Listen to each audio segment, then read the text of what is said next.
Pour cette troisième séance du cours Âge de la vie, génération et trajectoire sociale, nous allons essayer de rendre compte des existences contemporaines à partir du prisme, cette fois non plus des âges, mais des générations.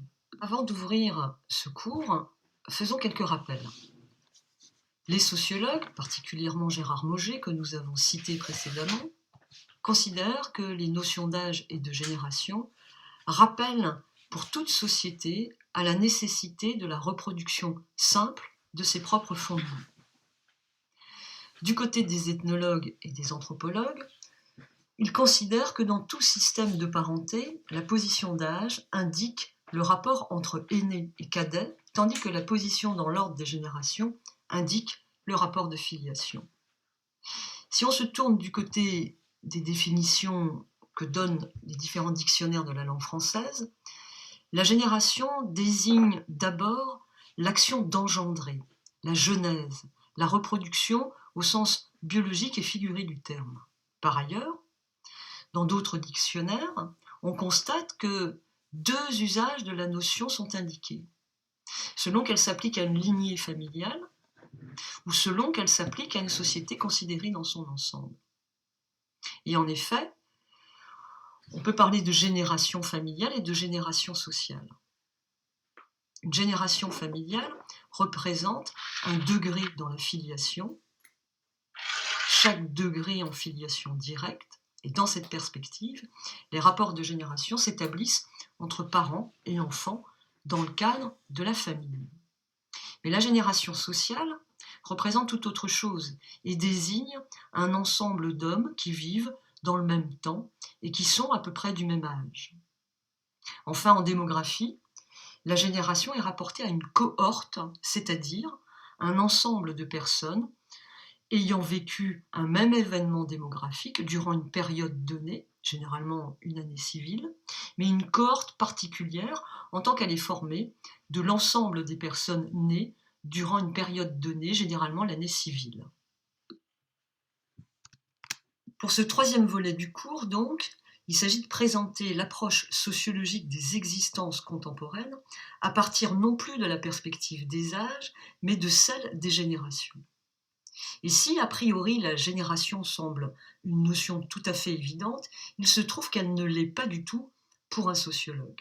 Et en effet, on peut faire remarquer le caractère polysémique du terme génération du fait de ses multiples usages. Et en effet, la génération intervient dans les discours sur les jeunes, sur les vieux, sur les échanges dans le cadre familial.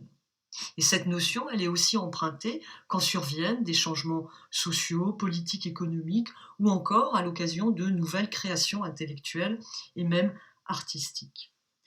La notion de génération fait donc plus que dater quelque chose ou quelqu'un, elle inscrit plusieurs personnes dans un même ensemble, c'est-à-dire plus précisément qu'elle les inscrit dans un destin collectif dont ils seraient porteurs. Mais on cerne bien ici le caractère quand même encore vague et imprécis de la notion de génération, parce que s'il existe des écrits qui traitent de génération particulière ou de relations entre les générations, rares sont les travaux qui questionnent la notion en tant que telle. Et donc, pour commencer à entrer dans ce travail-là, on peut rappeler que dans tous les dictionnaires de la langue française, le terme de génération se rapporte à au moins trois usages qui sont l'ensemble des êtres qui descendent de quelqu'un à chacun des degrés de filiation, ou encore un espace de temps correspondant à l'intervalle qui sépare chacun des degrés d'une filiation, évalué à peu près à environ 30 ans, ou encore ensemble des individus ayant à peu près le même âge.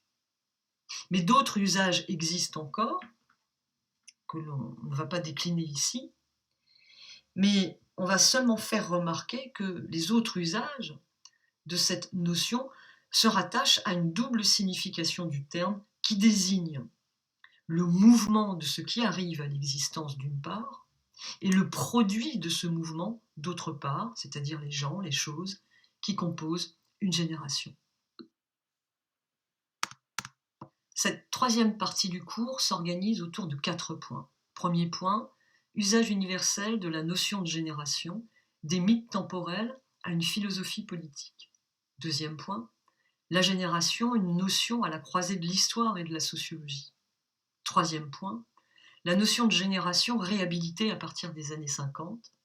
Et enfin, quatrième point, la sociologie des générations aujourd'hui, inégalité et solidarité entre les générations.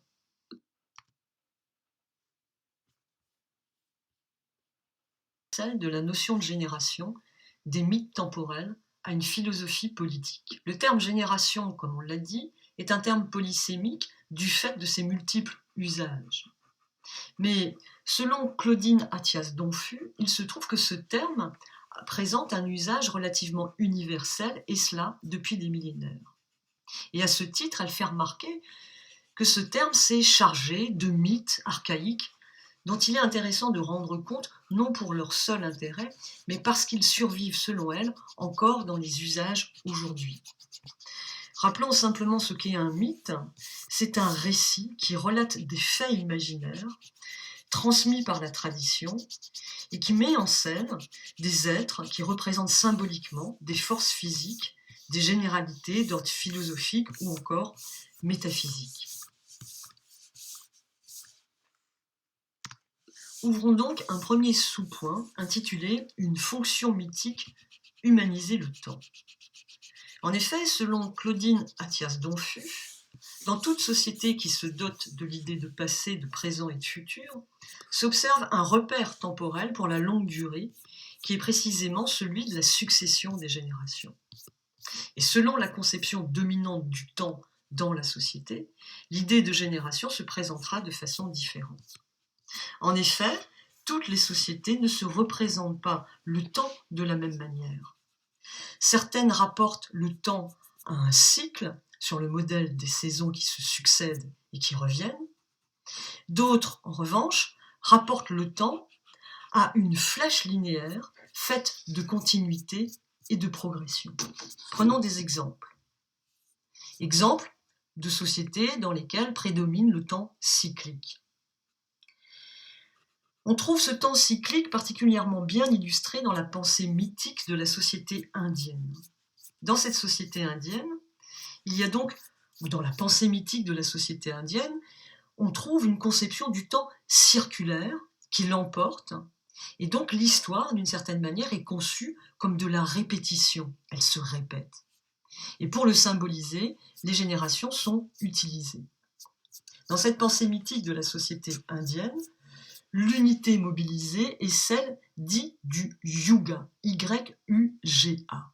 Et le yuga signifie à la fois génération humaine, cycle astronomique, âge du monde, période qui s'écoule entre les générations. Le plus petit des âges est le yuga, unité de l'histoire humaine d'une certaine manière. Et 4 yugas forment un grand âge, marqué précisément par une décadence progressive.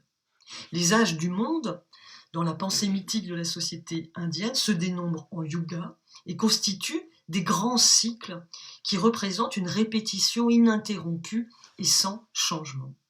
À ce titre, les travaux de Mircea Eliade permettront d'analyser la répétition de ces cycles temporels comme une forme de négation de la continuité du temps qui aboutit à la mort et par conséquent comme une négation même de la finitude humaine. On se tiendra à ces quelques éléments d'illustration pour la société indienne, mais indiquerons quand même que cette conception du temps circulaire est aussi caractéristique de la Grèce antique. Illustrons maintenant le temps historique. Le temps historique concerne les sociétés dans lesquelles le temps se rapporte à l'idée d'une flèche, d'un temps linéaire, fait d'un début, d'une continuité, d'une progression.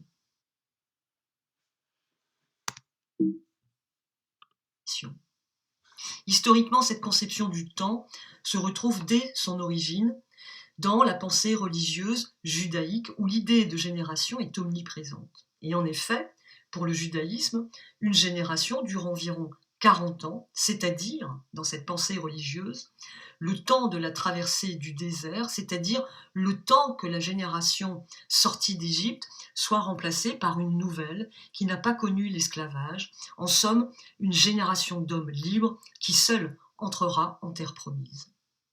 Le temps, donc, dans la pensée religieuse juive, se caractérise non plus par la circularité, mais par la continuité et la progression rendue possible par le pacte scellé entre les générations, solidaire d'une alliance conclue donc dans le désert pour que la loi morale s'institue.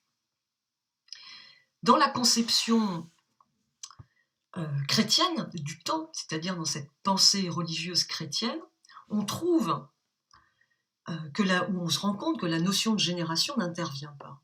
Et en effet, cette philosophie religieuse, cette pensée chrétienne religieuse, semble avoir dématérialisé, pourrait-on dire, l'histoire des hommes en développant précisément une nouvelle idée qui est celle d'éternité.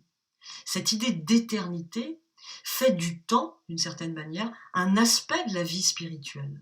Or, précisément, la génération évoque la matérialité, celle du temps humain, de la finitude de l'homme, et donc pour ces raisons, la génération n'a pas sa place dans une notion de temps spiritualisé, c'est-à-dire l'éternité.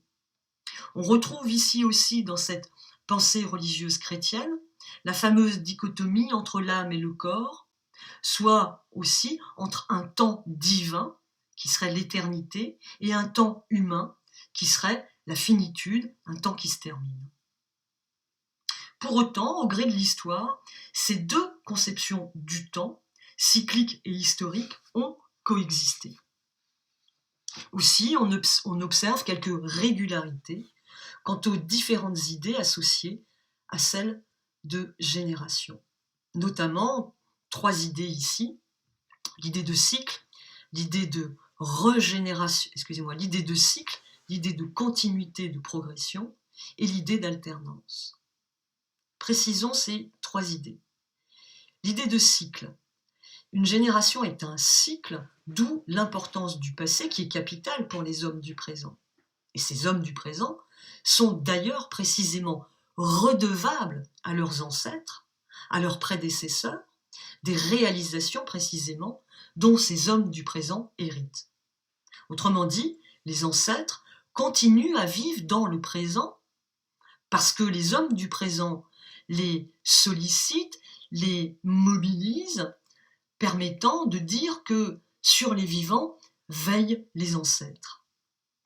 Ces ancêtres sont néanmoins positionnés dans le temps et classés par génération dans une trajectoire temporelle à la fois historique et cyclique. Deuxième idée, l'idée de continuité-progression. Elle vient qualifier l'histoire, progressive et continue, et cette idée de continuité-progression est issue de la solidarité des générations qui forment ainsi un tout. Les liens, autrement dit ici, entre les générations viennent fonder l'origine et l'enracinement des différents groupes sociaux. Enfin, l'idée d'alternance. Cette idée d'alternance ramène à l'idée d'un temps de balancier qui alterne, un rythme du temps autour de cette alternance du balancier, et donc de la mesure même d'un temps linéaire. Deuxième sous-point, théorie politique des générations. L'idée est de vous montrer que les générations ont été mobilisées pour créer, d'une certaine manière, des théories politiques, c'est-à-dire des théories relatives à l'organisation de la vie politique.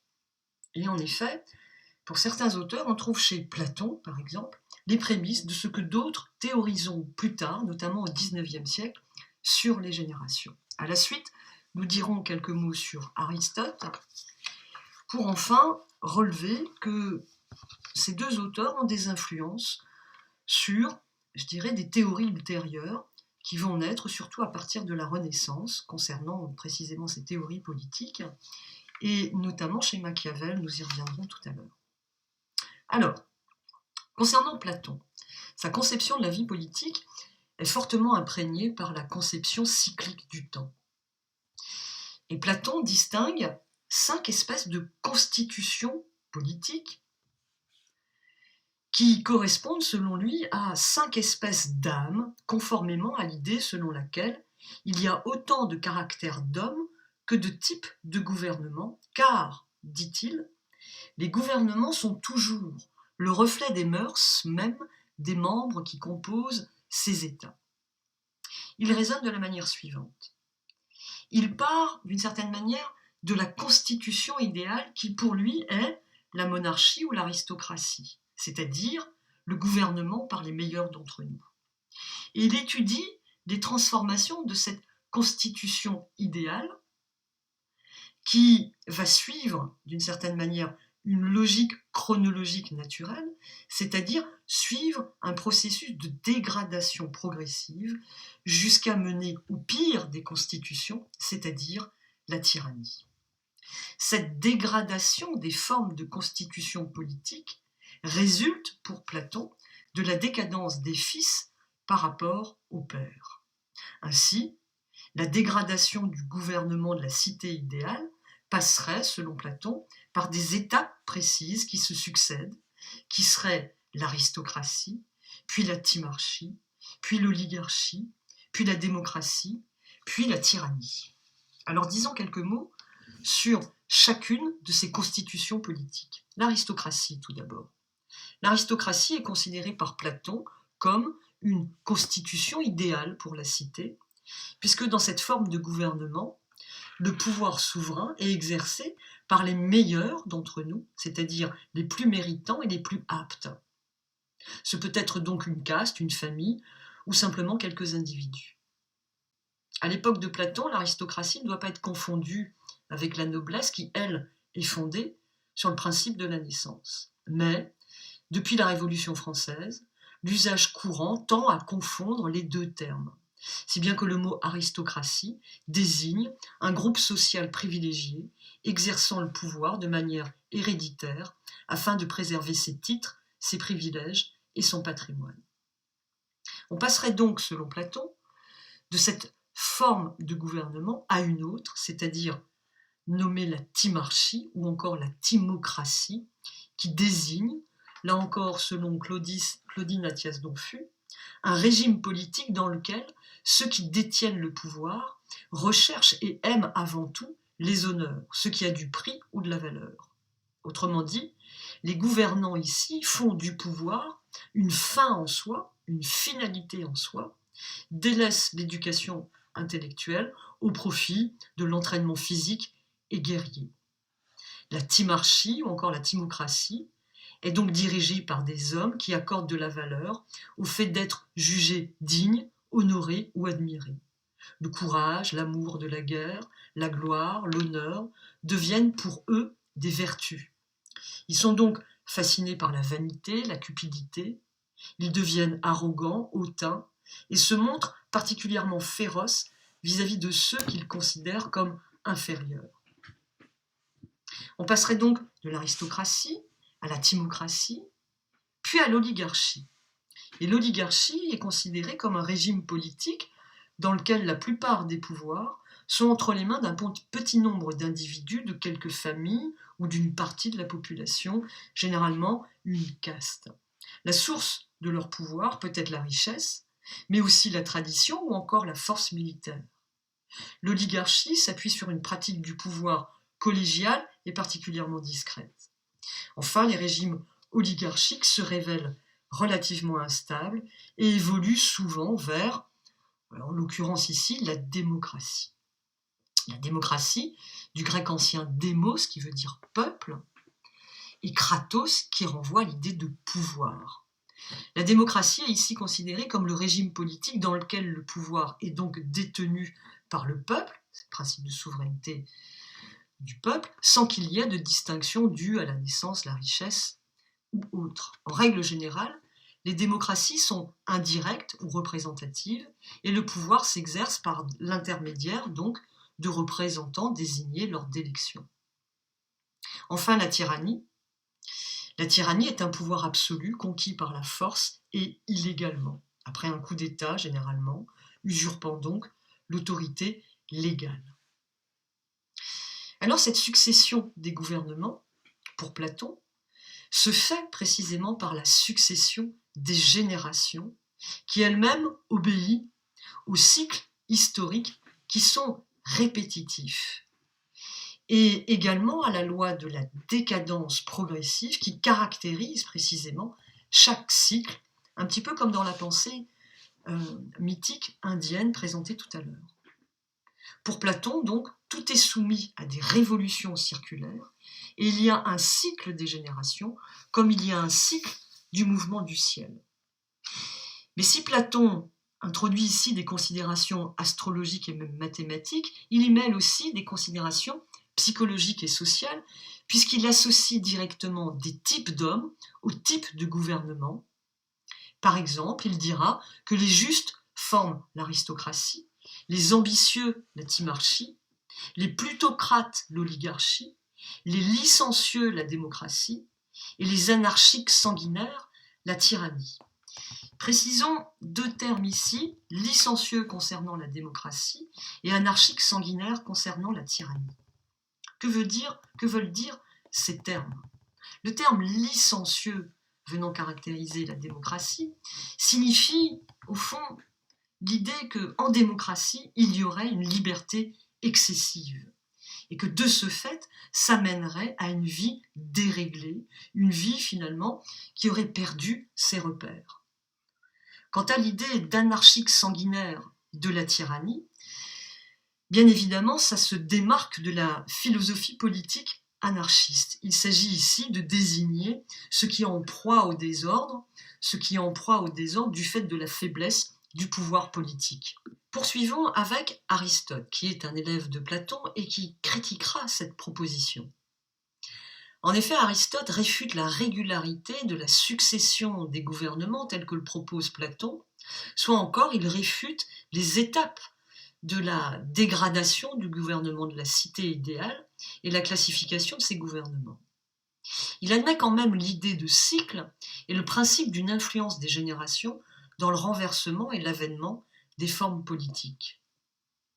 Il établit même une typologie des formes de régime, mais différente de celle de Platon. En effet, alors que pour Platon, seul le gouvernement par les meilleurs, l'aristocratie, est un bon régime, Aristote propose 3 formes, selon lui, correctes de gouvernement, lesquelles présentent un point commun. C'est que ces formes des gouvernements sont orientées vers l'intérêt commun. Et il s'agit de l'aristocratie, de la royauté et de la polithéia, c'est-à-dire un concept qui, en grec ancien, allie citoyenneté au mode d'organisation de la cité. Cette dernière désigne le régime où la masse des citoyens gouverne en vue de l'intérêt commun. Selon Aristote, ces 3 formes dégénèrent lorsque, précisément, l'intérêt particulier des gouvernements se substitue, c'est-à-dire remplace l'intérêt général ou encore l'intérêt commun. À ce moment-là, la monarchie se dégrade en tyrannie, en oligarchie, et la polithéia en démocratie. Donc, pour Aristote, un bon gouvernement peut directement engendrer son opposé sans pour autant parcourir des formes intermédiaires et inversement.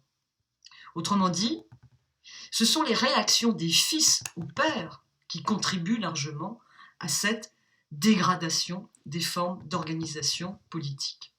Et à ce propos, Aristote écrit « Dans les oligarchies, les fils des hommes au pouvoir vivent dans la mollesse, tandis que les enfants des pauvres s'endurcissent au travail et à la politique, finissent par devenir assez forts pour renverser le régime établi. » Si nous avons évoqué Platon et Aristote sur leur conception des générations relativement à la vie de la cité, c'est parce que précisément leurs conceptions vont largement influencer les théories ultérieures, surtout à partir de la Renaissance.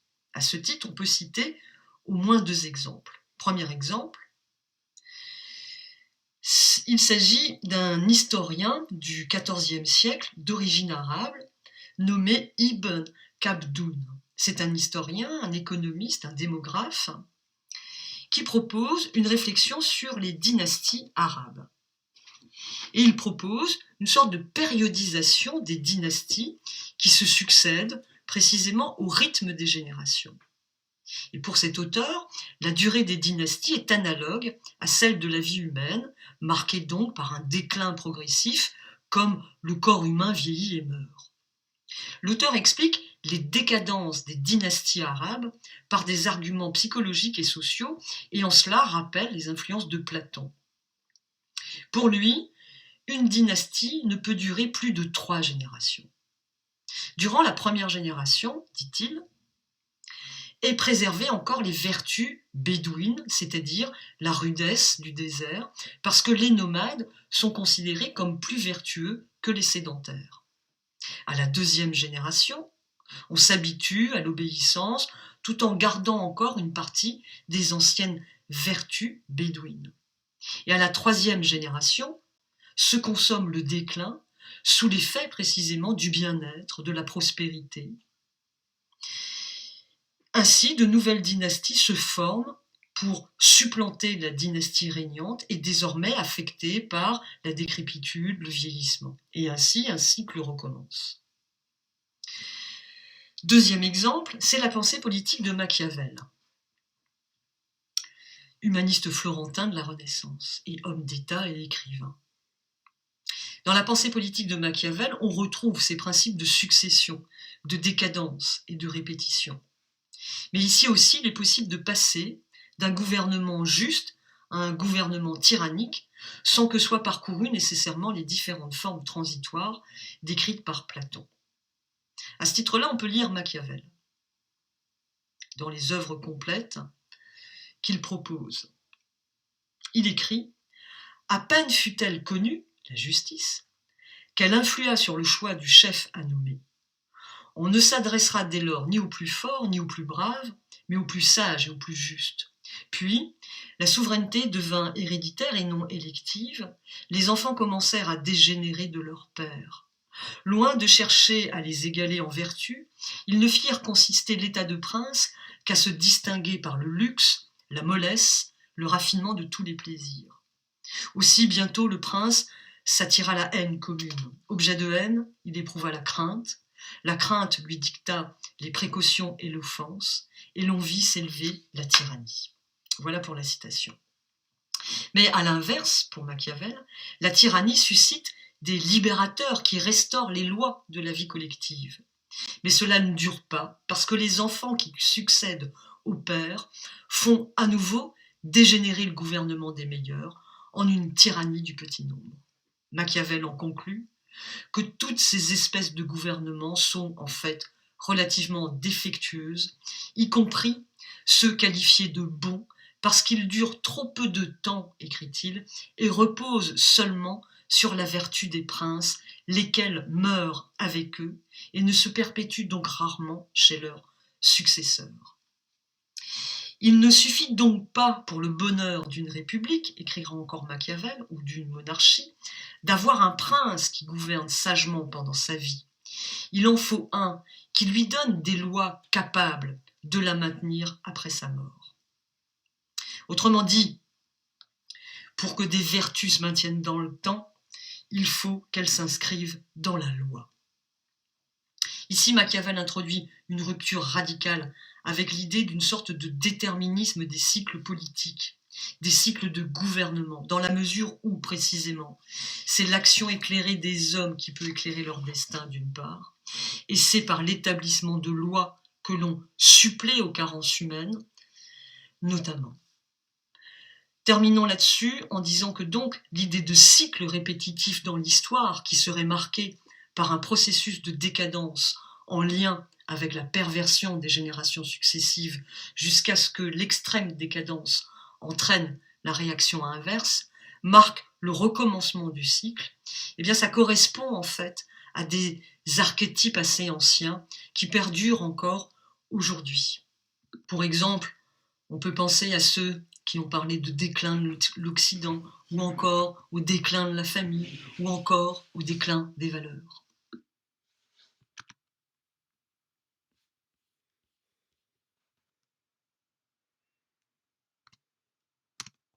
Pour développer cette idée, ouvrons un premier point qu'on peut intituler « Une nouvelle question dans un contexte intellectuel et politique du milieu du XIXe siècle ». Mais avant d'entrer dans le détail de ce sous-point, faisons un petit rappel concernant l'histoire et la sociologie. L'usage de l'histoire en sociologie se fait généralement pour montrer la relativité, par exemple, des évidences que nous avons aujourd'hui, et pour faire remarquer donc que ce qui nous semble évident aujourd'hui ne l'était pas hier. Ajoutons aujourd'hui une nouvelle idée, centrale ici pour comprendre le propos, que l'on comprend mieux, bien évidemment, à la suite de la prise de connaissance de la querelle des méthodes à la fin du XIXe siècle, entre autres animée par un auteur bien connu maintenant de nous, Wilhelm Dilthey. L'histoire, au fond, entre en débat avec la sociologie du fait de la matière sur laquelle chacune travaille. Au fond, l'histoire et la sociologie travaillent sur du singulier, sur du particulier. C'est-à-dire que la vie sociale est toujours différente, selon les époques, selon les endroits où on l'observe. Les historiens, donc, visent à connaître comment s'organisait la vie d'avant. Et les sociologues visent à expliquer comment fonctionne la société d'aujourd'hui. Mais précisément, la question de la querelle des méthodes, rappelons-la, est à peu près la suivante. Peut-on chercher à établir des lois, des causes générales, comme dans le cadre des sciences de la nature, pour rendre compte ou pour expliquer une matière qui précisément se démarque de celle de la nature en tant qu'il s'agit d'hommes, de production humaine singulière, du fait qu'il pense, qu'il produit des idées.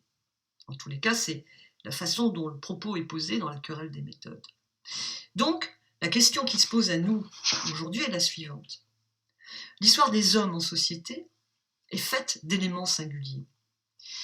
Mais y a-t-il un rythme spécifique à l'histoire ? Existe-t-il une structure temporelle de l'histoire ? Pour y répondre précisément, la notion de génération sera mobilisée. Mais Claudine Athias Donfu précise que, selon la période historique, l'usage de la notion de génération ne vise pas tout à fait la même intention. En effet, avant le XIXe siècle, bien que la notion de génération est universellement présente dans la philosophie et la littérature, on l'a vu concernant la philosophie, le thème des générations fait partie des méditations sur la vie, sur la mort, sur le temps. Le thème, au fond, n'est pas vraiment traité en tant que tel, et le remplacement des générations sert à signifier que les vivants prennent la place des morts et rappellent alors avec insistance que l'histoire est toujours l'histoire des mortels. C'est à partir du XIXe siècle, voire le milieu du XIXe siècle, dans les différents pays d'Europe, que l'idée de génération est introduite dans les réflexions sur le sens, la marche, l'orientation, le rythme de l'histoire. Au début du XXe siècle, plusieurs travaux approfondis feront date. Ceux de François Montré, 1877-1950, ceux de José Ortega y Gasset, 1883-1955, ceux surtout de Karl Mannheim, qui est un sociologue et philosophe allemand, 1893-1947. L'ensemble de ces analyses tendent à définir une génération comme l'émergence à une forme d'expression collective, d'une part, et d'autre part, à faire dériver l'existence de générations du cours de l'histoire. Autrement dit, à expliquer le cours de l'histoire par la notion de génération.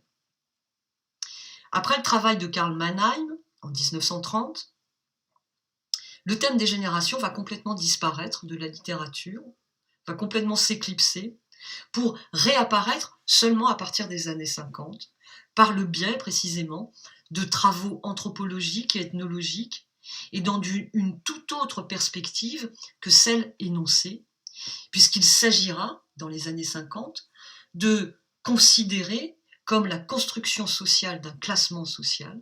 La notion de génération sera alors utilisée dans l'analyse de l'organisation sociale et des rapports entre classes d'âge.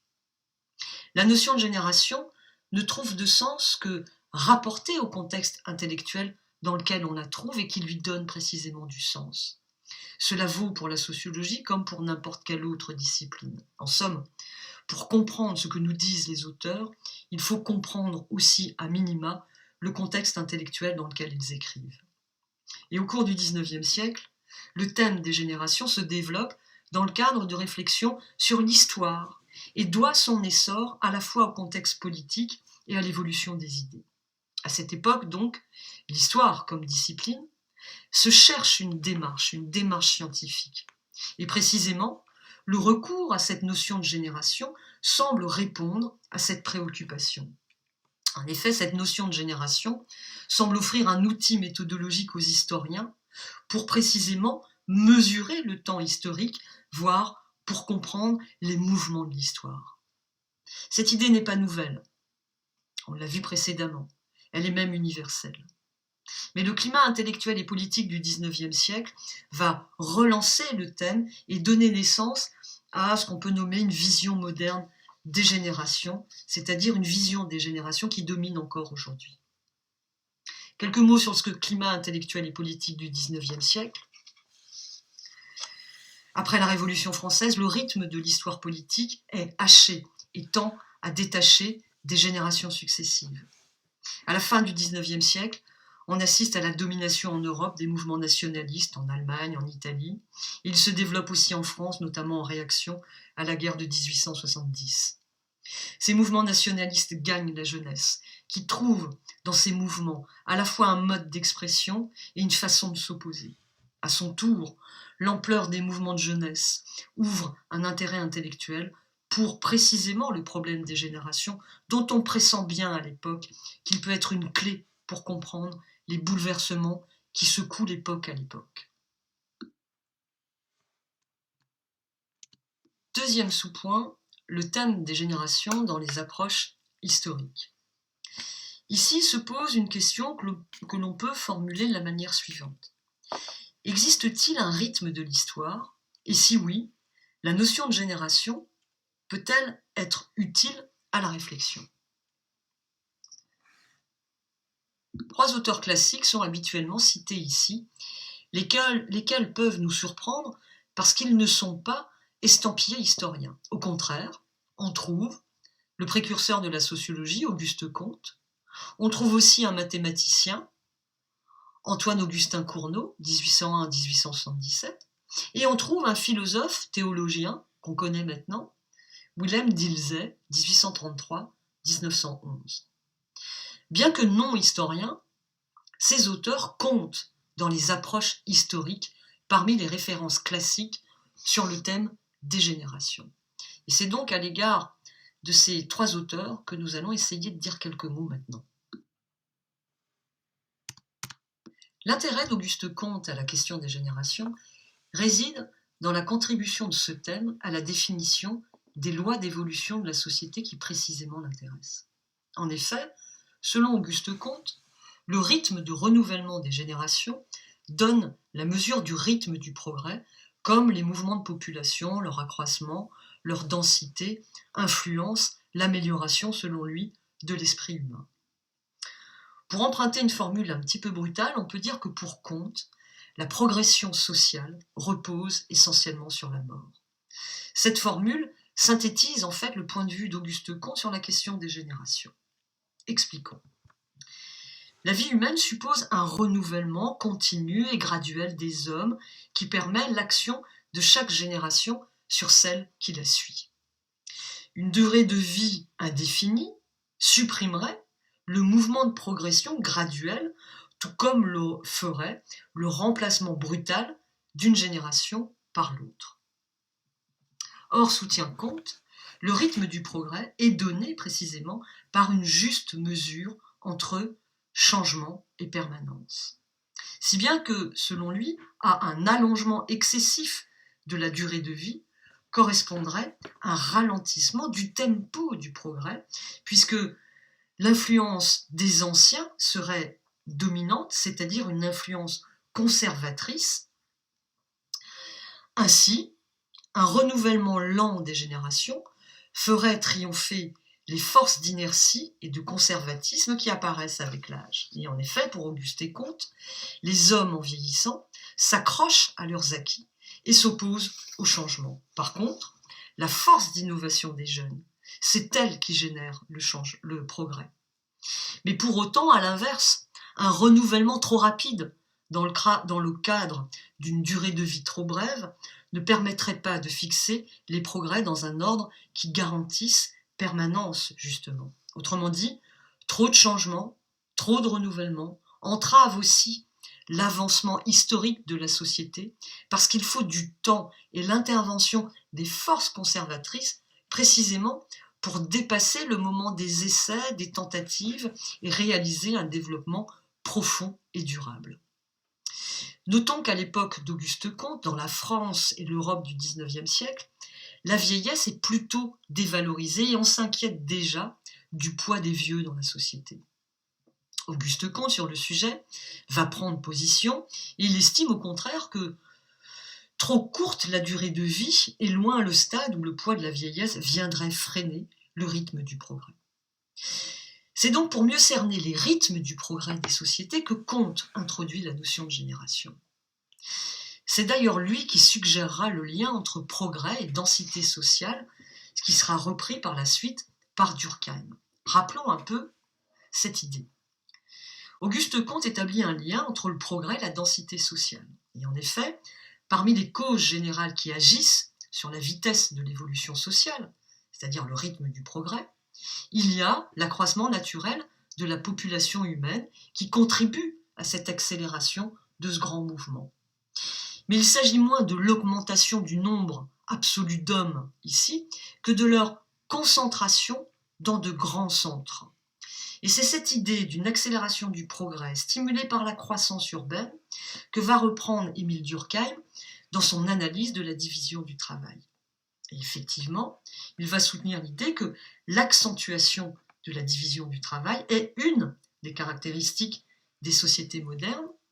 Et dans ce processus de modernisation, les personnes âgées perdent de leurs influences. Et il s'en explique. En effet, Durkheim montre que le mouvement d'urbanisation fait migrer les jeunes gens des campagnes vers les villes.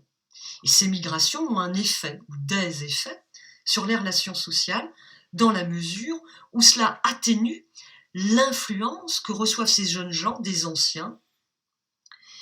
Et en effet, l'influence des anciens s'exerce, nous rappelle Durkheim, principalement dans le cadre de la famille. Or, la migration des jeunes gens vers les villes les coupe résolument de leur famille et les soustrait donc à l'emprise de leurs ascendants.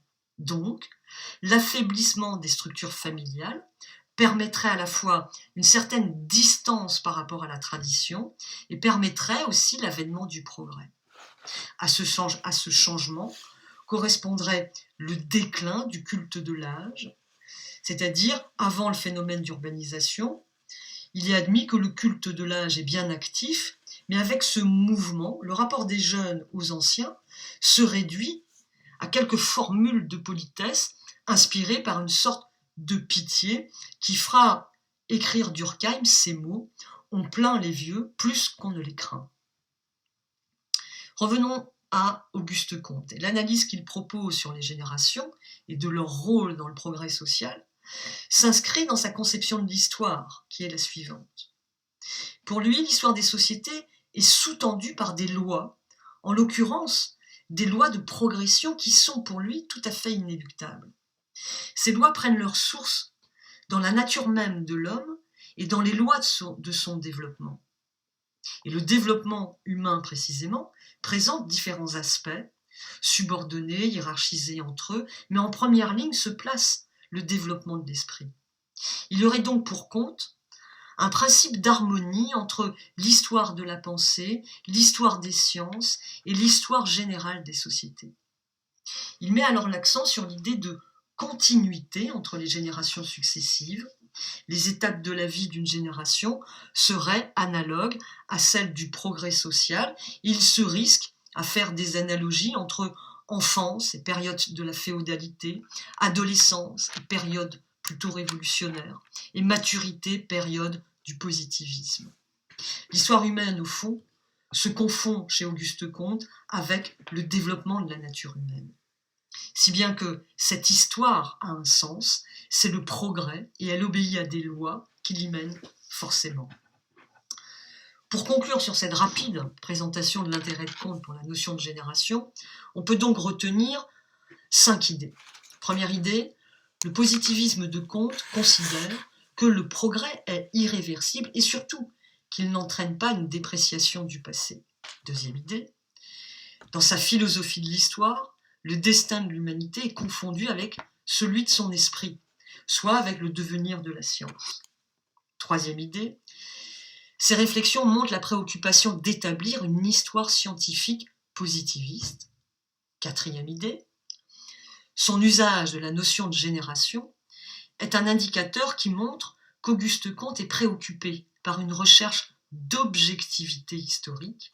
Et puis enfin, dernière idée, en réfléchissant avec cette notion de génération au progrès des sociétés, il met l'accent sur un des faits fondamentaux de la vie sociale, à savoir sur la succession graduelle des générations et sur la pression qui s'exerce d'une génération sur l'autre.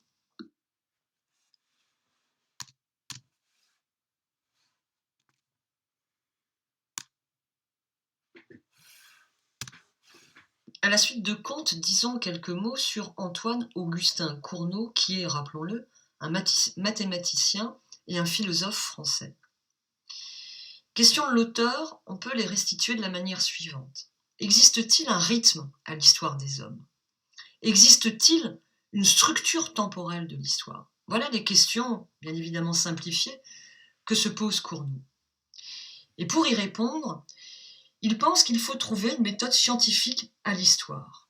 Il propose alors une méthode qui consiste dans l'analyse et la mise en discussion des causes qui ont participé à produire les événements que nous narre le tableau historique, c'est-à-dire les événements bien singuliers de l'histoire. Mathématicien, il s'appuie sur ses travaux, notamment le calcul de probabilité, et essaie d'appliquer à l'histoire moderne les idées de hasard, d'ordre et de raison. S'il admet que l'histoire se rapporte au monde des idées, propres à l'homme, il ne renonce pas à l'idée qu'il existerait une évolution générale qui rendrait intelligible le déroulé, justement, de l'histoire.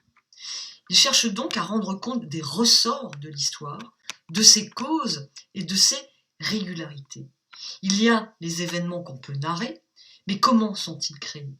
Y a-t-il une logique spécifique, un rythme de l'histoire qui permettrait d'en comprendre son déroulé? Il formulera une question plus précise. Y a-t-il, en dehors de notre chronologie, c'est-à-dire en dehors de notre calendrier annuel, purement conventionnel, des durées qui correspondent à des changements effectifs de notre histoire, c'est-à-dire à des changements dans le courant des idées, puisque l'histoire ici est rapportée au monde des idées. C'est à ce niveau de réflexion qu'il va mobiliser la notion de génération à partir de la conception romaine du siècle. Et chez les Romains, le siècle ne correspond pas à une datation ou à une chronologie métrique précise, mais plutôt à une coupure réelle, naturelle, que Cournot va analyser précisément en termes de génération. Un siècle, écrira-t-il, représente à peu près 3 générations civiles mises bout à bout. Et ce sont 3 générations qui, d'un point de vue démographique, caractérisent le 19e. On constate en effet à cette époque la coprésence de 3 générations, celle des grands-parents, des parents et des enfants. Ces 3 générations s'influencent l'une l'autre, selon Cournot. L'éducation des jeunes est assurée par la génération de leurs parents, qui est encore en présence de la génération antérieure, qui marque donc, par contact direct, 2 générations successives. Ainsi, les jeunes, par les conversations avec les vieillards, conserveront l'expérience transmise par les 2 générations qui les précèdent et qui marquera les actions de leur vie d'adulte. C'est ainsi, selon Cournot, que se crée la permanence des idées au cours de l'histoire.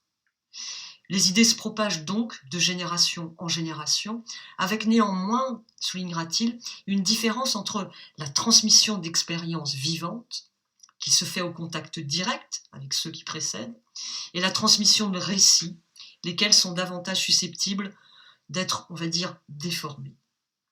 Cournot va alors tenter de formaliser une interprétation de l'histoire des temps modernes en accordant plus d'importance à l'histoire entendue comme monde des idées, de la pensée, qu'aux conditions matérielles mêmes de ce mouvement historique. Et ce point est particulièrement important, vous le verrez par la suite. Mais on peut déjà l'illustrer. En effet, Cournot cherche le point de départ, l'origine en fait des temps modernes. Et dans un premier temps, il pense tenir l'origine des temps modernes dans la date de l'invention de l'imprimerie. Mais très vite, il va renoncer à cette date au profit d'une autre date, celle de la découverte de l'Amérique, parce que selon lui, cet événement historique a eu une portée considérable, celle de donner à la civilisation européenne une dimension universelle. Mais finalement, malgré ses efforts, il n'a guère démontré la pertinence d'une division en siècles, 3 générations. Si on admet que chacune se rapporte à environ 30 ans, on n'est pas loin du siècle. Autrement dit, il n'est pas prouvé que le rythme de l'histoire, le rythme du changement historique, présente une telle régularité. Et à cette limite s'en ajoute une autre, c'est l'arbitraire de la date à partir de laquelle on admet que s'ouvre une nouvelle génération. Or, Cournot lui-même reconnaît que dans la vie sociale, tous les âges sont mêlés. Ainsi, il admet aussi que les générations ne se placent pas bout à bout, comme initialement mentionné, comme dans un tableau généalogique, mais qu'elles s'emboîtent les unes aux autres. Fort de ces réflexions, Cournot restera prudent sur les conclusions à tirer, notamment sur la possibilité de connaître effectivement les rythmes et les coupures de l'histoire de façon précise, à partir de l'observation des générations. Il n'est plus sûr, et donc se rabat sur la simple observation des phénomènes historiques qui est, selon lui, seul capable de nous apprendre comment le renouvellement graduel des idées est, ou non, le résultat du remplacement des générations, et quel temps il faut pour que les changements permettent de distinguer une époque d'une autre. Mais il reste convaincu qu'il existe une structure temporelle de l'histoire basée sur la temporalité de la vie humaine, sur l'action concrète des hommes et de leurs idées. Les changements de l'histoire, la marche des idées, tiennent au changement des hommes, dira-t-il. Les permanences sont le fait du prolongement de l'influence des générations sur les suivantes, mais cette influence s'estompe avec leur disparition et la mort des témoins. En rapport avec la pensée d'Auguste Comte, on peut dire que Cournot insiste davantage sur les changements, les ruptures, qui résultent précisément du renouvellement des générations, alors que Auguste Comte insiste lui davantage sur la continuité et la progression des sociétés. Pour autant, l'un comme l'autre font de l'esprit et des idées l'objet premier de l'histoire. Venons-en au troisième auteur cité, Willem Dilthey. L'auteur ouvre une nouvelle orientation dans la façon d'appréhender les générations. Rappelons que c'est un inconditionnel de la philosophie de Kant. Si bien que la pensée de Dilthey prend appui sur une des idées essentielles de cette philosophie kantienne, celle de l'expérience intérieure. Par conséquent, sa méthode historique essaie de restaurer le rapport de l'homme à son histoire, c'est-à-dire de faire revivre les idées à travers les échanges entre les hommes et leur milieu. Ainsi, la vie humaine, avec la succession de ses âges et des générations, représente un des moyens disponibles pour fonder une histoire des sciences morales et politiques. Dans ce cours de la vie humaine, il distingue la notion de vie humaine de celle de génération. Si la génération désigne d'abord un certain espace de temps, la génération est toujours subordonnée à la vie humaine, et c'est elle qui permet d'évaluer le temps de l'intérieur. Ainsi, il donne une autre définition de la génération, et c'est celle qui marque son principal apport. La génération, pour lui, désigne un rapport de contemporanéité des individus. Le terme est un peu compliqué, mais il veut dire une simultanéité de présence, d'existence. Essayons d'expliquer ça de façon plus précise.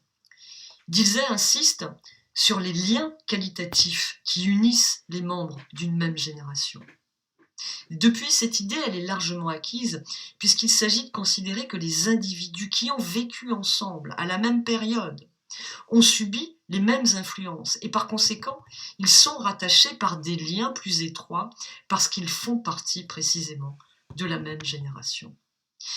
Ils considèrent donc qu'une génération est faite de tous ceux qui subissent dans leurs années de plus forte réceptivité, c'est-à-dire quand ils sont jeunes, eh bien ils reçoivent les mêmes influences directrices, formant alors un cercle étroit d'individus. Par exemple, la génération intellectuelle littéraire du XVIIIe siècle en Allemagne, soit le premier romantisme allemand, avec des figures littéraires comme Hölderlin, Novalis, pour ne citer que cela. À leur sujet, Dilthey parlera précisément de la génération Novalis, entendue comme tous ces noms illustres font partie d'une même génération d'intellectuels. Mais pour parler de génération, selon Dilthey, il faut 2 séries de conditions. Première série de conditions, celles qui influent sur la production intellectuelle d'une génération sont ce qu'il appelle l'actif de la culture intellectuelle tel qu'il se présente au moment où la génération se forme. L'actif de la culture intellectuelle se rapporte à l'état, on pourrait dire, du patrimoine spirituel et la diversité des progrès possibles qu'il permet à la nouvelle génération d'envisager. Première série de conditions. Deuxième série de conditions, celle concrète de la vie humaine, c'est-à-dire les circonstances sociales, politiques, les événements intellectuels nouveaux. La formation de la génération dépend donc, pour Dilthey, de la combinaison des conditions socio-historiques. Précisons pour finir, et pour mieux cerner la pensée de cet auteur, à la fois sa conception de l'histoire et sa conception du temps qui sont au fondement de ses réflexions sur la génération. Quelques mots donc sur sa conception de l'histoire.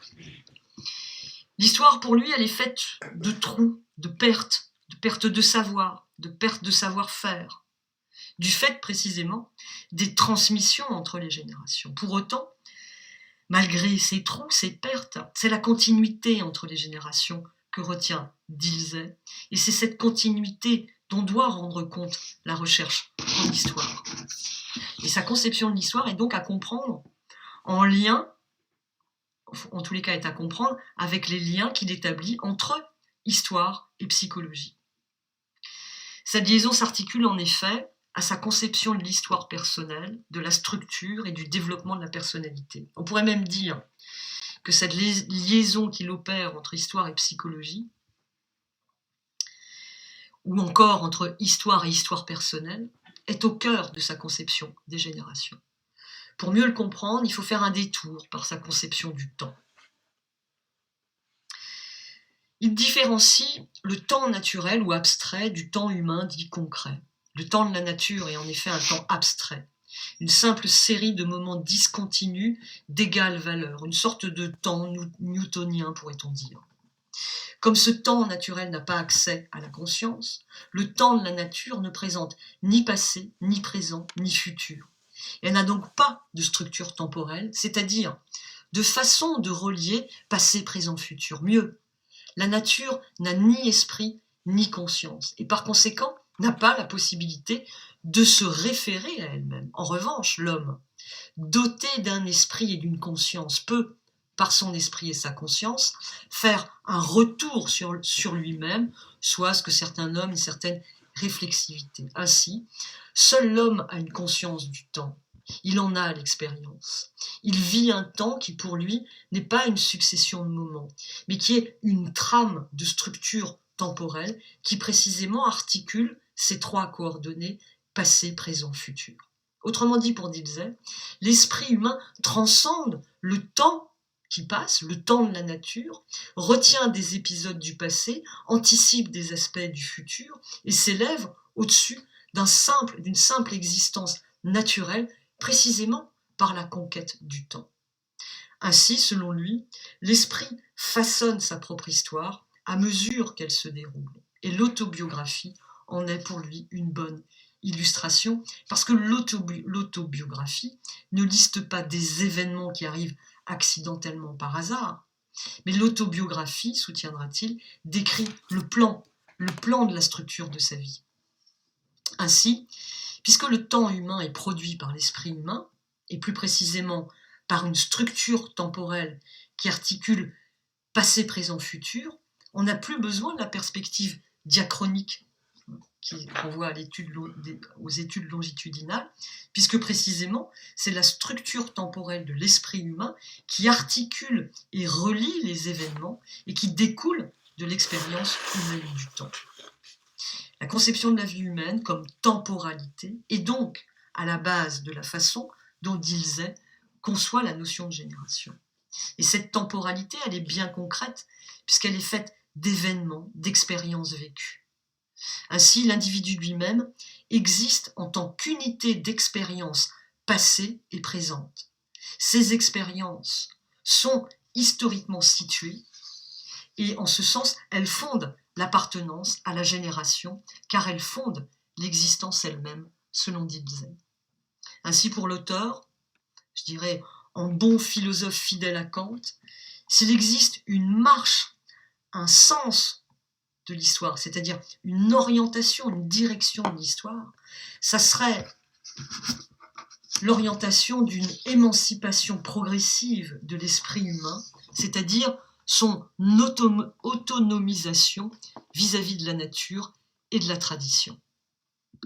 En conclusion, on peut dire que ces trois auteurs, Comte, Cournot, Dilthey, traitent de la génération dans une perspective historique. Et à chaque fois, on se rend compte qu'ils n'ont pas la même conception de l'histoire. Pour Comte, l'histoire se rapporte à un progrès, et à un progrès continu. Pour Cournot, il s'agit de rendre compte de l'histoire en articulant ordre et désordre, et penser l'intervention du hasard. Et pour Dilthey, l'histoire marque l'historicité de l'homme, c'est-à-dire l'idée que l'homme ne s'accomplit que dans le temps nécessaire à l'émancipation progressive de son esprit. Troisième sous-point, les grandes théories du début du XXe siècle. Au début du XXe siècle, on l'a dit, plusieurs travaux approfondis feront date. Ceux de José Ortega y Gasset, ceux de François Montré et surtout ceux de Karl Mannheim. Ces travaux s'inscrivent dans la perspective historique du XIXe siècle qui est dominée par l'histoire de la pensée, et dans cette perspective, la succession des générations a été conçue par leur contribution à la vie intellectuelle et culturelle de la société. On insistera donc ici surtout sur la réflexion de Mannheim, du fait de l'influence de ces réflexions, et à la suite, nous dirons quelques mots seulement sur les travaux d'Ortega et Gasset et de François Montré. Disons quelques mots sur la pensée de José Ortega y Gasset, 1883-1955. Cet auteur s'inscrit dans la continuité de la pensée de Dilthey et approfondit l'analyse de la contemporanéité qui marque, selon Dilthey, chaque génération d'une tonalité particulière. Pour Ortega y Gasset, l'homme est défini par son inscription dans l'histoire. Il est son histoire, et son histoire est donnée précisément par sa génération. Le rythme des changements historiques est déterminé, selon lui, par le changement de ce qu'il nomme la sensibilité vitale d'une génération à l'autre, soit de l'ensemble des systèmes de pensée et des sciences, et qu'il nomme système de vigence. L'ensemble des systèmes de pensée et des sciences, ce qu'il nomme système de vigence, ça renvoie à ce qu'on pourrait nommer l'esprit du temps. Comment cette communauté d'âge, comment cette communauté de destin se constitue concrètement. Il en reste à l'état, je dirais, d'une réflexion philosophique et littéraire. François Montré, 1877-1950, la génération comme symbole de l'unification nationale. François Montré pose une série de questions, lesquelles sont encore d'actualité. Quelle définition donner d'une génération ? Comment distinguer une génération de la précédente et de la suivante ? Quelle est la durée d'une génération ? Quelle est son amplitude ? Il tentera de répondre à ces questions en adoptant une posture, disons, plus sociologique que philosophique, même s'il valorise aussi l'idée que les mouvements intellectuels et spirituels marquent les générations successives et leur renouvellement. Il considère que les générations scandent, c'est-à-dire rythment, marquent la cadence. Donc il considère que les générations scandent les rythmes de l'histoire et que la durée de ces rythmes est proportionnée à la durée des êtres. Il observe en effet qu'une génération apparaît pour lui tous les 10 ans et dure 30 ans, ce qui entraîne une coexistence à un moment donné de plusieurs générations, au moins 3, si on ne considère que celles qui atteignent un âge mûr, entendu entre 30 et 60 ans. 30 ans représente aussi la phase familiale et l'intervalle qui sépare 2 générations consécutives dans la famille. Ainsi, Montré va différencier 4 niveaux de succession, ou plus clairement, 4 types de générations. Ce qu'il nomme les générations familiales. Les générations familiales se succèdent pour Montré tous les 30 ans, c'est-à-dire que 30 ans représentent l'intervalle qui sépare 2 générations dans une même famille. Il distingue les générations familiales des générations sociales. Les générations sociales, pour Montré, elles se succèdent à un rythme plus accéléré, c'est-à-dire tous les 10 ans. Et ce qui caractérise les générations sociales, ce sont précisément les changements sociaux. Donc, en observant les changements sociaux, Montré observe ainsi qu'une génération sociale apparaît tous les 10 ans et dure 30 ans, ce qui entraîne là encore une coexistence à un moment donné de plusieurs générations sociales, au moins 3, si on en considère que celles, là encore, qui atteignent un âge mûr, c'est-à-dire entre 30 et 60 ans. Il parle à la suite de génération spirituelle. Et pour l'expliquer, il faut transiter par sa conception, là encore, de l'histoire et du progrès. En effet, pour Montré, le progrès des connaissances humaines ne s'accomplissent pas avec régularité, mais par soubresaut, par à-coup.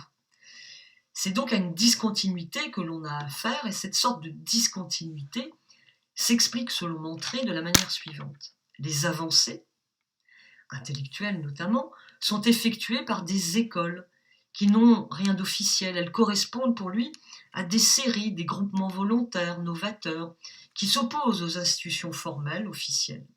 Et donc une école de ce type, pour Montré, est une génération spirituelle. Enfin, il parle aussi de génération historique. Et les générations historiques correspondent, pour Montré, à une période de création et d'effervescence et s'opposent en cela aux années stériles que sont les périodes de transition, les périodes confuses, les périodes intermédiaires entre 2 générations historiques, parce que les rythmes de l'histoire ne recoupent pas forcément la succession des générations. D'une manière générale, Montré défend une conception, disons, uniforme et très monolithique de la notion de génération, particulièrement de la notion de génération sociale, qu'il inscrira dans une approche précisément nationaliste et même xénophobe. Alors, une conception trop uniforme et trop monolithique de la notion de génération, qu'est-ce à dire ? Trop uniforme, c'est-à-dire que pour lui, l'ensemble des membres d'une génération donnée forment une communauté de croyances, c'est-à-dire qu'ils ont été les témoins des mêmes événements, ont reçu la même éducation, participent de la même culture littéraire ou artistique, élaborent en somme un même programme collectif, qu'il soit associé ou dispersé. Donc trop uniforme en ce sens, et trop monolithique, c'est-à-dire que les diversités sociales, les divergences d'intérêts sont, chez Montré, plutôt gommées dans cette grande communauté générationnelle qui fonde, selon lui, l'unité nationale. C'est donc à une vision monolithique de la génération sociale que l'on a affaire avec les réflexions de Montré. La négation de sa diversité sociale est typique précisément d'une conception de la société-nation du début du siècle au lendemain de la Première Guerre mondiale, période durant laquelle va s'exacerber, comme on le sait, les idéologies nationalistes en Europe et dont l'auteur est un représentant. En ce sens, il est un homme de son temps et dans son ouvrage, il se situe clairement dans un courant de pensée nationaliste et xénophobe. Ainsi, pour Montré, traiter de la question de la génération est aussi une façon d'approfondir ce qui symbolise une nation, une âme, une unité, le génie de la nation. L'idéologie est patente chez Montré. Le sens de l'histoire, c'est celui de l'époque, ou c'est celui de l'épopée de la nation. Elle n'est donc pas neutre chez Montré. Venons-en à Karl Mannheim, qui associe, ou en tous les cas, lie de façon très étroite génération et changement social. Karl Mannheim, généralement, est présenté en troisième année de sociologie en rapport à son projet de produire une sociologie de la connaissance, c'est-à-dire s'intéresser à la façon dont précisément la connaissance est produite. Mais il se trouve qu'il sera le premier à proposer une analyse des générations, une analyse la plus aboutie d'un point de vue sociologique. C'est la raison pour laquelle on va davantage insister sur la conception que Mannheim développe à l'égard de la génération. Et Karl Mannheim se démarque de ses prédécesseurs, ou en tous les cas des précédentes approches sommairement présentées ici, pour au moins deux raisons. D'une part, il dissocie les rythmes historiques de la succession des générations. Il critique ses prédécesseurs en tant qu'ils ont subordonné la réalité de la génération à l'existence dans l'histoire d'un rythme rapporté précisément à celui des générations revenant à intervalles réguliers. Deuxième raison, il considère que le problème des générations est essentiel pour comprendre précisément le changement social et considère que cela relève de la recherche des processus sociaux et des interactions sociales. En ce sens, on peut dire qu'il adopte une perspective sociologique. Présentons alors sa conception de la génération qui est, comme nous l'avons dit, étroitement liée à celle de changement social. Mannheim définit 4 ensembles qui s'incluent successivement. La génération, d'une part, comme simple potentiel. Ensuite, la constitution d'un sous-ensemble qui représente son actualisation en génération effective. Troisième moment, si j'ose dire, cette génération effective produit ce qu'il nomme des unités de génération. Et quatrième temps, ces unités de génération font exister des groupes concrets de génération. Le passage de l'un à l'autre est conditionné précisément par des processus sociaux faisant intervenir le changement social et les interactions sociales. Explicitons ce que sous-tend donc chacun de ces 4 ensembles. La génération, d'abord, comme simple potentiel. La génération n'est pas ici un groupe concret dont les membres seraient unis par les liens réciproques comme la famille, la tribu ou encore les associations. L'appartenance à une génération potentielle est fondée sur le rythme biologique de la vie avec sa durée limitée et son vieillissement. Mais la génération ne découle pas pour autant de cette vie biologique, physiologique, parce que la génération relève, pour Mannheim, de phénomènes sociaux qui sont certes en interférence avec les données biologiques, mais n'en sont pas déductibles. Être né à une certaine date ne procure aucune appartenance collective, sinon d'ordre démographique, c'est-à-dire en termes de cohorte. Être né à une certaine date assigne à un positionnement dans le processus historique. Ici, Mannheim fait un parallèle avec la classe sociale qui indique précisément une certaine position sociale occupée dans la hiérarchie sociale.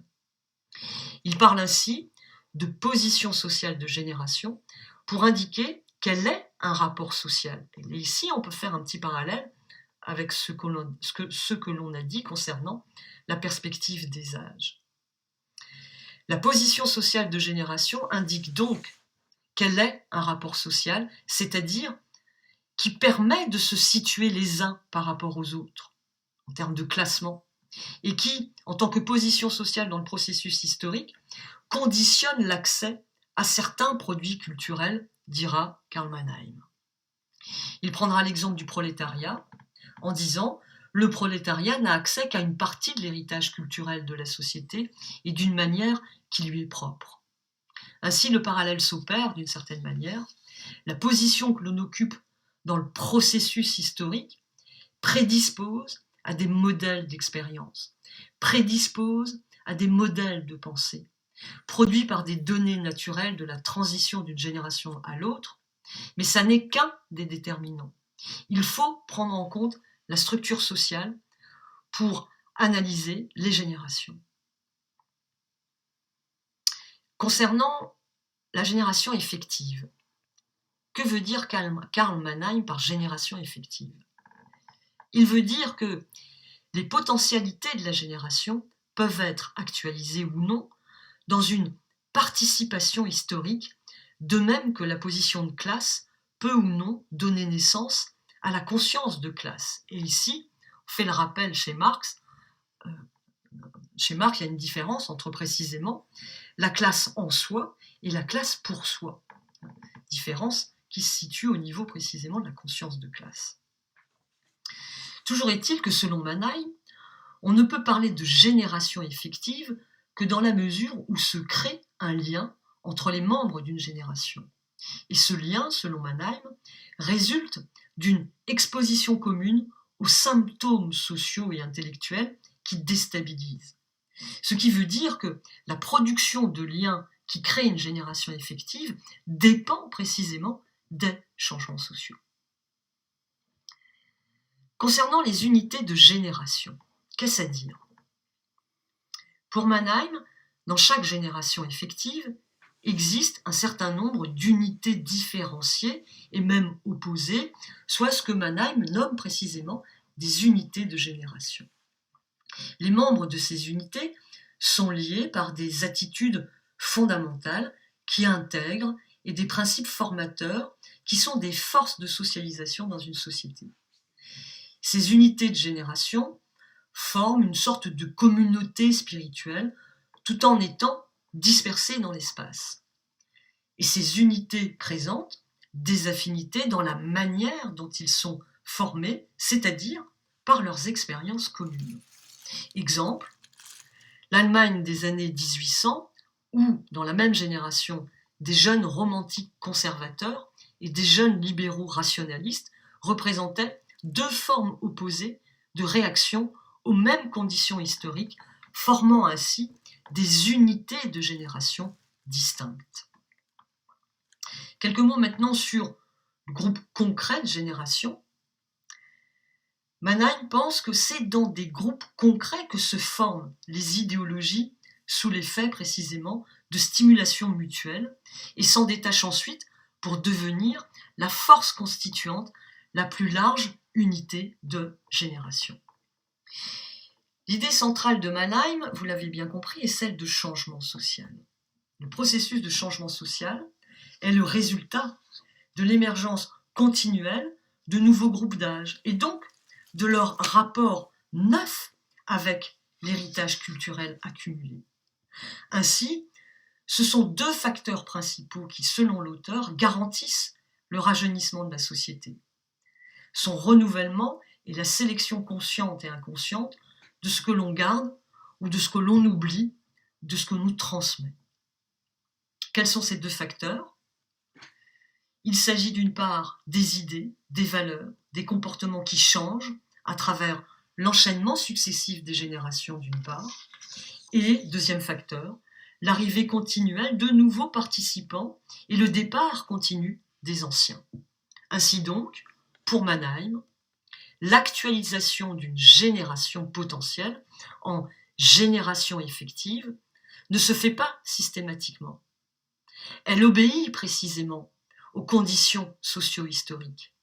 Donc, l'accélérateur du changement social est un facteur important dans la réalisation des potentialités inhérentes à la position de génération. En conclusion de ce deuxième point, disons quelques mots sur la jonction entre histoire et sociologie. La notion de génération, telle qu'elle a été traitée en histoire, repose sur une double illusion qui est identifiée a posteriori.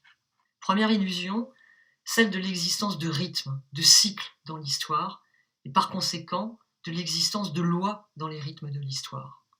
Deuxième illusion, celle de la prédominance des idées dans la marche de l'histoire. Concernant la première idée, celle selon laquelle il existerait des rythmes de l'histoire et donc des lois de ces rythmes qu'il faudrait découvrir. La recherche de lois est entrée en contradiction avec le caractère même de l'histoire comme science du particulier, science du singulier. Or, en tant que telle, cela veut dire que si l'histoire est singulière, alors elle n'est jamais en train de se reproduire. Et par conséquent, il devient périlleux, voire antinomique, de chercher à établir des lois de l'histoire. Concernant la deuxième affirmation, celle de la prédominance des idées dans la marche de l'histoire, elle aussi a été balayée à la suite par un double argument. Premier argument, c'est l'argument de la matérialité. Et ici, on note l'influence de la pensée marxiste, puisque dans cette pensée marxiste, les causes fondamentales en histoire, ou en tous les cas les éléments moteurs de l'histoire, ne sont plus à rechercher dans le monde des idées, mais dans celui précisément de la production matérielle. Et ici, dans cette pensée marxiste, s'affirme la prédominance donc de l'infrastructure, la base matérielle, sur la superstructure, les institutions sociales, etc. Ainsi, on va voir l'influence grandissante de la perspective économique dans les sciences sociales, et cela renforcé par la crise économique de 1929. L'idée, au fond, qu'il existerait des régularités dans l'histoire n'est pas vraiment abandonnée, mais cette fois, elle ne se fonde plus du tout sur la notion de génération. Désormais, ce qui va faire modèle, c'est l'idée de cycle économique. Les rythmes que déterminent les cycles économiques ne sont pas au diapason du rythme de la vie humaine, lequel fonde la génération. Et à la suite, il y aura donc des ouvrages, on l'a cité Karl Polanyi tout à l'heure, notamment dans un ouvrage fameux qui s'appelle La Grande Transformation, publié de mémoire en 1944, dans lequel il montre précisément que l'économie tend à se désencastrer des autres sphères d'activité de la vie sociale, c'est-à-dire de se détacher des autres sphères de la vie sociale pour fonctionner toute seule, d'une certaine manière, en autonomie. Deuxième argument qui va balayer l'idée selon laquelle la prédominance des idées importe dans la marche de l'histoire, c'est une conception unidimensionnelle de l'histoire qui va devenir ou qui va être supplantée par une conception de la pluralité des temps. Alors, expliquons un petit peu ce deuxième argument. Si Durkheim pensait le temps comme un temps social unique, Maurice Holbach montrera à l'inverse qu'il existe une pluralité de temps sociaux relativement aux divers groupes sociaux. Plus tard, sous la plume d'un grand sociologue français, Georges Gurvitch, 1894-1965, sous la plume donc de Georges Gurvitch, sera développée l'idée d'une multiplicité également des temps sociaux qui sera reprise ensuite par des historiens comme Fernand Braudel. Donc, des historiens comme Braudel vont considérer que le problème des générations n'est pas celui du tout des divisions en histoire. C'est-à-dire, en histoire, il ne s'agit pas de compter par génération, mais une façon d'entrer dans l'histoire à partir de ce que les hommes en font précisément. Ainsi, avec Braudel et tout le mouvement des annales en histoire, l'accent sera mis sur la prise en compte des hommes concrets précisément dans l'histoire, singuliers donc, ouvrant à la compréhension de leur quotidien et de la société dans laquelle ils vivent. Cette façon d'appréhender le thème des générations en histoire, c'est-à-dire en véhiculant la pensée sociale, les habitudes, les changements, fait entrer la sociologie dans l'histoire, pourrait-on dire. Pourtant, la notion de génération va disparaître des préoccupations des intellectuels durant plusieurs années, notamment du fait des faiblesses relevées précédemment sur les réflexions relatives à la génération. Et c'est en fait la portée universelle de ces théories qui, à leur suite, sont restées sans écho. Le thème va réapparaître, mais seulement dans les années 50 et dans des perspectives bien différentes.